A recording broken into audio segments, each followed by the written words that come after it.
Hello everyone, I'm Storm Tracker meteorologist Rochelle J. I want to give you an update on what we're looking at for the midweek chance for storms. Today is June 25th and we're watching the storm chance for the 26th. So here's a look at the severe weather outlook. This is the early afternoon update from Tuesday from the Storm Prediction Center. There is an area of level 1 risk out in the middle of the country, and then this elongated risk, which does include Connecticut, just slightly in a level 2, but mostly in a level 1 risk for severe weather for most of the state for your Wednesday. And really we're looking at Wednesday afternoon. But what makes a storm severe?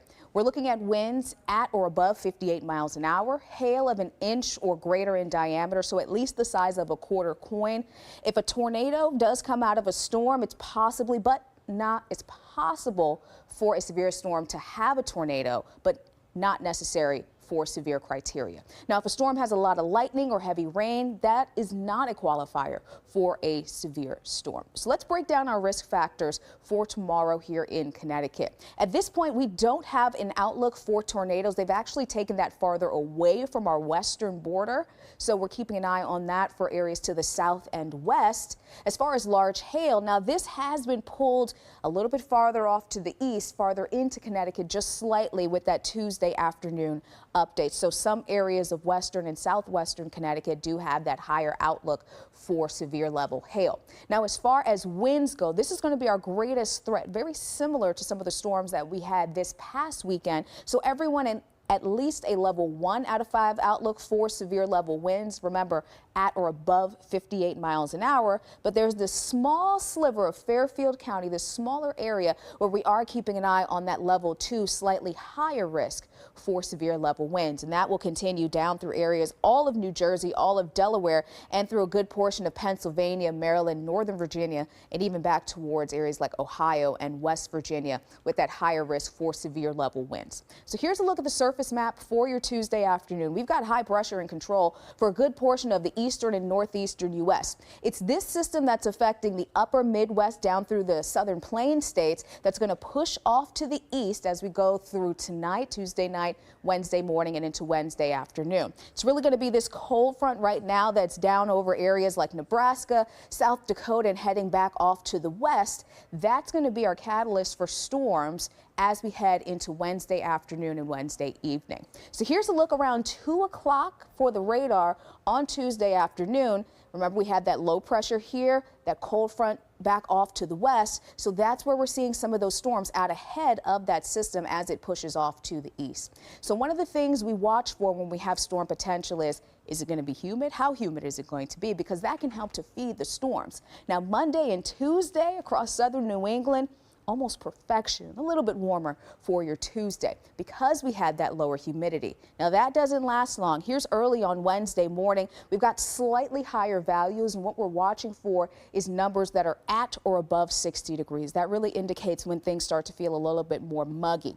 We'll continue to watch the dew points or that humidity factor increase as we head through the day on Wednesday, eventually returning to the upper 60s to low 70s like we had over the weekend when some of you definitely thought it was absolutely unbearable with the humidity. So this is going to help to feed the storms as we go Wednesday afternoon into Wednesday evening.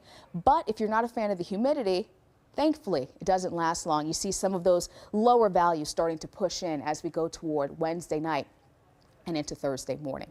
Now, another thing that we like to look out for is something called instability. How much is the air going to be able to rise to maybe form some of those taller, stronger thunderstorms? This is also called CAPE, C-A-P-E, convective available potential energy. If you may have seen that in some other videos or on social media, this is the same parameter that we're watching here. So Wednesday starts off, we don't have a whole lot of instability, but as we head toward the afternoon and the evening, you start to see this filling in with some lower end values of instability. That also helps to feed that storm potential as we go into the second half of Wednesday and then eventually Wednesday evening when we're going to be watching that best chance for storms. So here's future radar. The day on Wednesday actually starts off pretty quietly. It will be more humid, but eventually we'll get some of those clouds to fill in during the afternoon.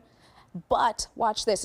It doesn't look like it's going to be until maybe late afternoon going into the evening closer to sunset that we'll see some of these storms starting to fire off. So we'll keep an eye on the timing. Make sure you're sticking with NBC Connecticut on air and online and on social media for more updates as we get closer to these storms moving through.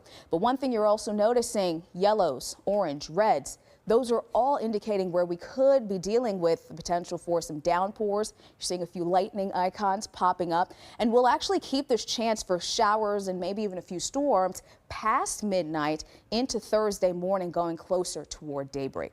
How much rain could we be talking? Maybe over an inch and a half.